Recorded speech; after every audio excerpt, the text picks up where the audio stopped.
ఈ రోజే సబ్స్క్రైబ్ చేయండి మీ ఫేవరెట్ షోస్ చూడండి. అత్తగారి స్థానంలో ఉన్నప్పుడు మా కోడలు ఇలా ఉండాలి అలా ఉండాలి అని కొన్ని కట్టుబాట్లుంటాయి. కొట్టి చెబితే ఎందుకు చెయ్యాలి అనిపిస్తుంది. అదే మాట ప్రేమగా దగ్గరికి తీసుకొని చెప్తే ఇష్టం లేకపోయినా చెయ్యాలనిపిస్తుంది.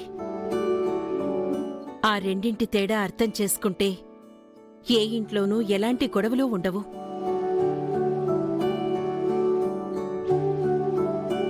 చాలా బాగా చెప్పేవమ్మా.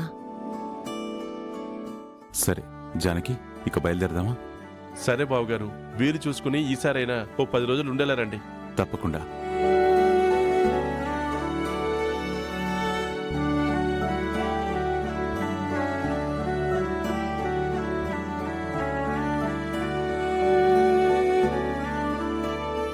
అమ్మా రోజా, వెళ్ళొస్తామమ్మా.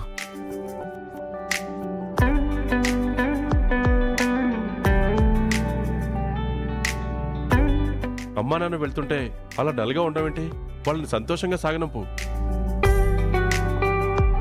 లేదులే అన్నయ్య గారు, ఇంతకు ముందే మాట్లాడాను. కోపం వచ్చినట్టుంది. కోపం ఎందుకు?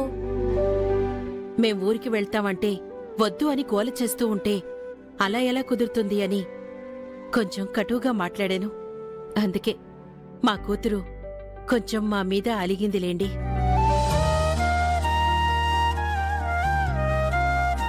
బావుందమ్మా. మంచి మాటలు చెప్తే కూడా అలుగుతారా? తనంతేలేమ్మా. చూడమ్మా, ఆడపిల్ల జ్ఞాపకాలు పుట్టింట్లో ఎన్ని రోజులు ఉంటాయో తెలీదు. బహుశా కన్నవాళ్లు ఉన్నంతవరకు ఉంటాయి.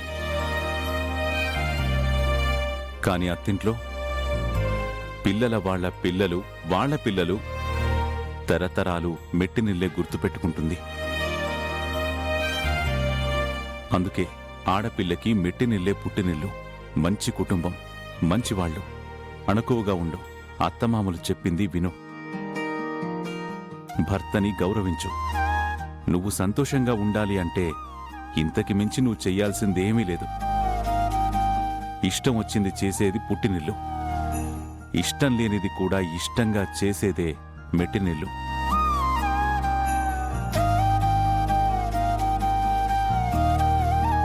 నీ రాత నువ్వు ఎలా రాసుకుంటావో నీ చేతుల్లోనే ఉంది. వెళ్ళొస్తావమ్మా. వెళ్ళొస్తామండి. వస్తామండి. నమస్కారం. సరే బావగారు. మీరు వచ్చారు గాని ఈ పూజలు పునస్కారాల వల్ల మీకు మర్యాదలు కూడా సరిగ్గా చేసుకోలేకపోయాం.